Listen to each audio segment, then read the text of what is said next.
मित्रांनो, तुम्हाला माहीत आहे का, की मुलीला आई-वडिलांच्या घरी राहिल्यानंतर कोणते पाप लागते? तर मित्रांनो, एकदा माता पार्वती पृथ्वीवर प्रवास केल्यानंतर भगवान शंकराकडे आली आणि म्हणाली, "हे भगवान, आज मी पृथ्वीवर प्रवास करत होते.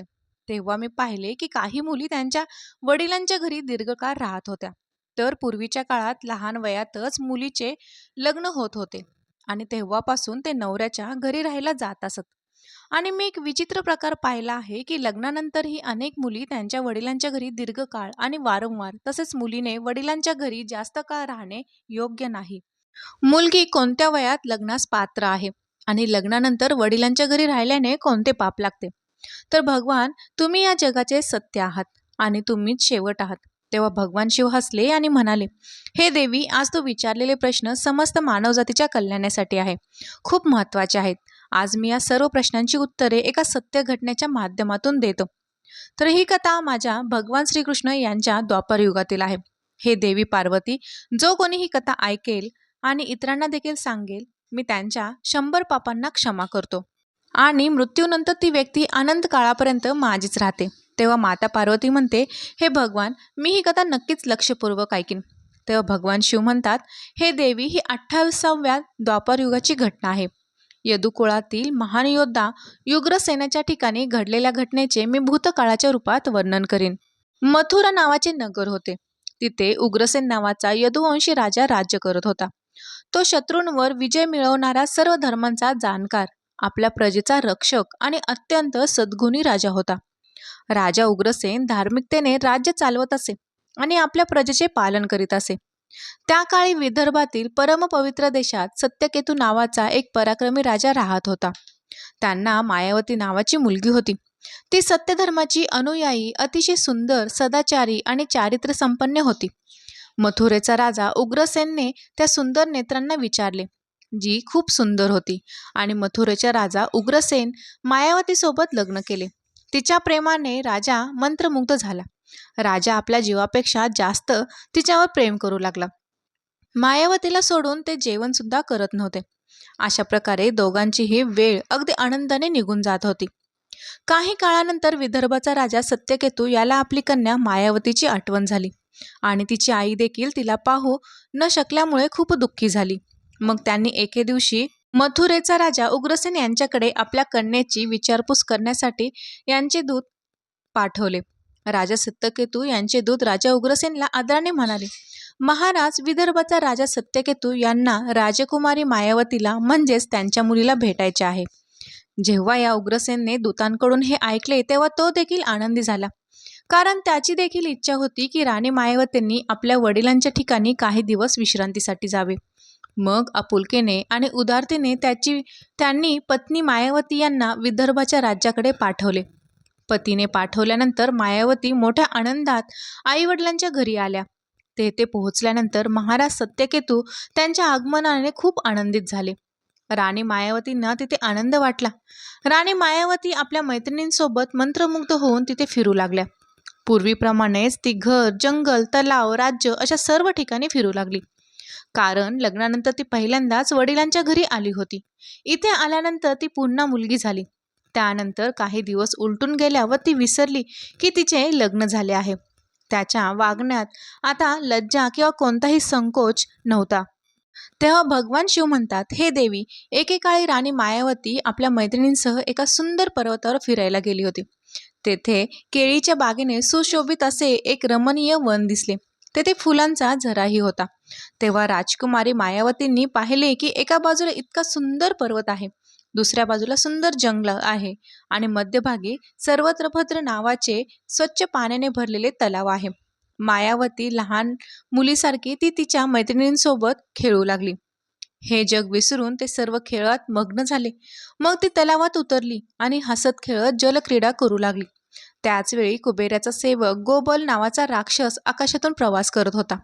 मग त्याचवेळी त्यांची नजर निर्भयपणे पोहत असलेल्या विदर्भाची सुंदर राजकुमारी मायावती यांच्यावर पडली.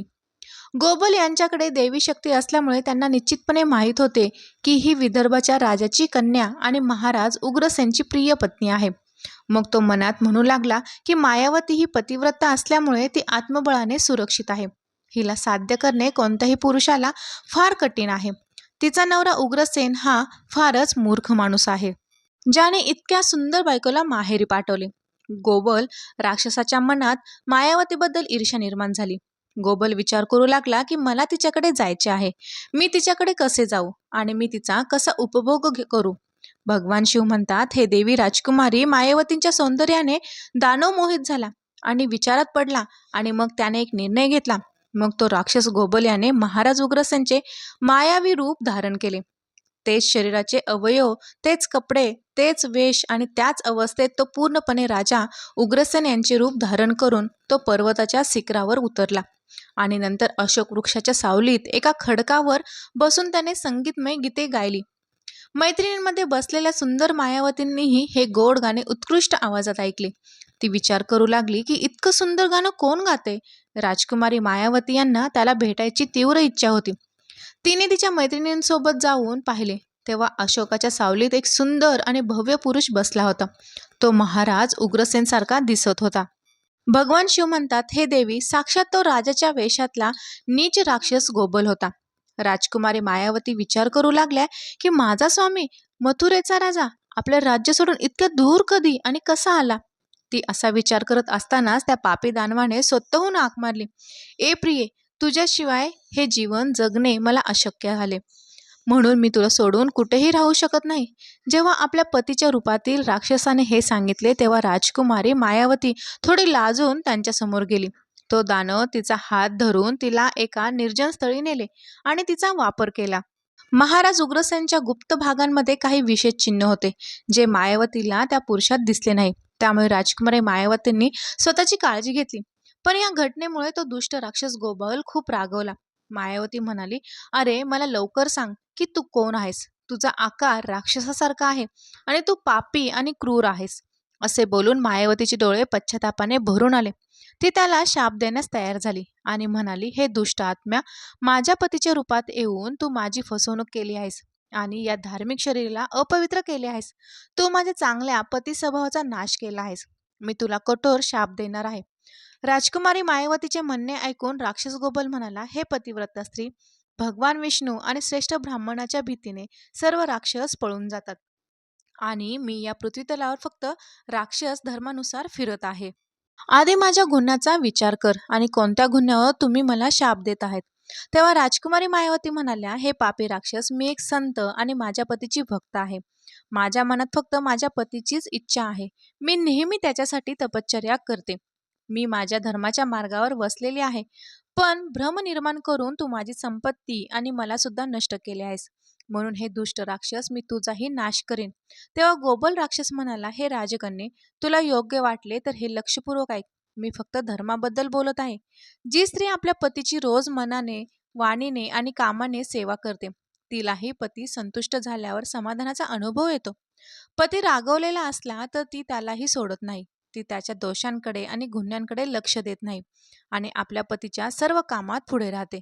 त्या स्त्रीला तिच्या पतीची एकनिष्ठ म्हणतात.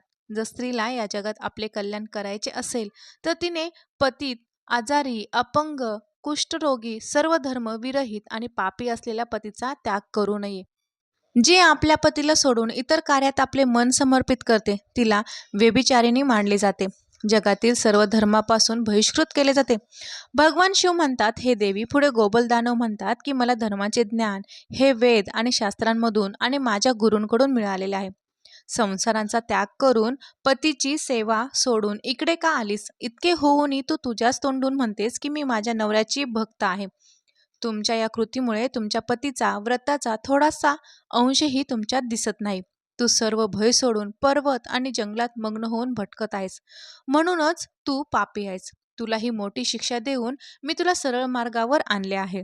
आता तुम्ही असे दुष्कृत्य पुन्हा कधीही करू शकत नाही. मला सांग, तू तुझ्या नवऱ्याला सोडून इथे का आलीस? हा शृंगार, हे दागिने आणि हा सुंदर पोशाख घालून तू का उभी आहेस? पापिनी, मला सांग, तू हे सर्व का आणि कोणासाठी केले आहेस? तुझा नवरा कुठे आहे? जी बाई माझ्यासमोर व्यभिचारी बाईसारखी वागते, तू सध्या तुझ्या पतीपासून 400 मैल दूर आहेस. तुला आपल्या पतीला देव मानवाची भावना कुठे आहे? तू पापी आहेस. तुला लाज वाटत नाही का? तुला काय, मला माझ्या वागण्याची घृणा वाटत आहे. तू काय माझ्यासमोर बोलतेस? तुझ्या तपश्चर्याचा प्रभाव कुठे आहे? आज तुझे सामर्थ्य आणि पराक्रम कुठे आहे? तेव्हा राजकुमारी मायावती म्हणाल्या, हे तुच्छ राक्षस, नीट ऐक. प्रेमापोटी माझ्या वडिलांनी मला माझ्या पतीच्या घरातून बोलवले आहे. यात पाप कुठे आहे? वासना, लोभ, आसक्ती आणि भीतीमुळे मी माझ्या पतीला सोडले नाही. मी माझ्या पतीला विसरलेले नाही. तू मला फसवून माझ्या पतीचे रूप धारण करून मला दगा दिला आहेस. तेव्हा तो राक्षस म्हणाला, मायावती, माझे हे बोल नेहमी लक्षात ठेव. आंधळ्यांना काहीच दिसत नाही. धर्माच्या दृष्टीने तू दुष्टहीन आहेस. मग तू मला इथे कसे ओळखू शकशील? तुझा नवरा एवढा लांब कधीच येऊ शकणार नाही हे तुला माहीत आहे. तरीही तू माझ्याशी नाते निर्माण केले. जेव्हा तुला तुझ्या वडिलांच्या घरी येण्याची भावना निर्माण झाली, त्याच वेळी आपण आपल्या पतीच्या भावना सोडल्या आणि त्याच्या लक्षापासून मुक्त झालात. आपल्या पतीचा सतत विचार करणे हा स्त्रियांचा धर्म आहे आणि तो तुझ्याकडूनच नष्ट झाला आहे. मग तू स्वतःला तुझ्या पतीची भक्त का म्हणतेस? तेव्हा भगवान शिव म्हणतात, हे देवी राक्षस गोबलचे शब्द ऐकून राजकुमारी मायावती जमिनीवर बसल्या. त्यांच्या मनात प्रचंड दुःख होत होते. तेव्हा गोबल राक्षस म्हणाला, हे राजकन्ये, मी तुझ्या पोटी एका पुत्रास जन्म देईन, जो माझे वीर्य प्रक्षेपित करेल. असे बोलून गोबल राक्षस तिथून निघून गेला. भगवान शिव म्हणतात, हे देवी गोबल हा ज्ञानी राक्षस होता, परंतु तो अत्यंत दुष्ट आणि पापी होता. त्याच्या जाण्यानंतर राजकुमारी मायावती खूप दुःखी झाल्या आणि रडू लागल्या. तिचे रडणे ऐकून तिच्या मैत्रिणी धावत तिच्याकडे आल्या आणि विचारले, राजकन्या, तू का रडतेस? मथुरेचे राजा महाराज उग्रसेन कुठे गेले? प्रचंड दुःखाने रडत राजकुमारी मायावती यांनी आपली कशी फसवणूक केली झाली याची संपूर्ण कहाणी सांगितली. त्यानंतर सर्व मैत्रिणी तिला तिच्या वडिलांच्या घरी घेऊन गेल्यात. त्यावेळी ती दुःखाने थरथरत होती. तिच्या मैत्रिणी संपूर्ण घटना राजकुमारी मायावती यांच्या आईला सांगितली. हे ऐकताच राणी आपल्या पतीच्या वाड्यात गेली आणि राजाला आपल्या मुलीची संपूर्ण कहाणी सांगितली. हे ऐकून महाराज सत्यकेतूलाही खूप वाईट वाटले. त्याने मुलीला काही लोकांसह मथुरेत तिच्या पतीच्या घरी परत पाठवले. मायावती येताना पाहून राजा उग्रसेनला खूप आनंद झाला. तो राणीला पुन्हा पुन्हा म्हणू लागला, हे प्रिये, मी तुझ्याशिवाय राहू शकत नाही. तुम्ही लवकर परत आलात हे चांगले आहे. हे मायावती, तुझा सदाचार, नम्रता, सत्य आणि तुझ्या पतीप्रती भक्ती इत्यादी गुणांमुळे तू मला खूप प्रिय वाटतेस. हे आपल्या प्रिय पत्नी मायावती हिला सांगू लागले. परंतु मायावती या फार दुःखी होत्या. त्यांच्या चेहऱ्यावर आनंद दिसत नव्हता. काही दिवसांनंतर मायावती ही गर्भवती राहिली आणि सर्वांना भयभीत करणारा तिच्या पोटात वाढणारी गर्भधारणा दिवसेंदिवस वाढू लागली. पण त्या गर्भधारणेचे कारण फक्त मायावतींनाच माहीत होते. मायावतींना आपल्या पोटात वाढणाऱ्या गर्भाची रात्रंदिवस काळजी वाटत होती. 10 वर्ष गर्भ वाढत राहिला. त्यानंतर एके दिवशी त्याचा जन्म झाला आणि तिने एका मुलाला म्हणजेच कंसाला जन्म दिला. मग त्याला भगवान शिव म्हणतात, हे देवी पार्वती, तो अतिशय तेजस्वी आणि शक्तिशाली कंस दुष्ट लोकांना त्रास देणारा होता, ज्याच्या भीतीने तिन्ही लोकांचा थरकाप उडाला. काही काळानंतर दुष्ट कंसाचा भगवान श्रीकृष्णाच्या हातून त्यांचा वध झाला आणि त्याला मोक्ष प्राप्त झाला. तेव्हा देवी पार्वती म्हणते, हे भगवान, भविष्यात अशा घटना घडणार आहेत.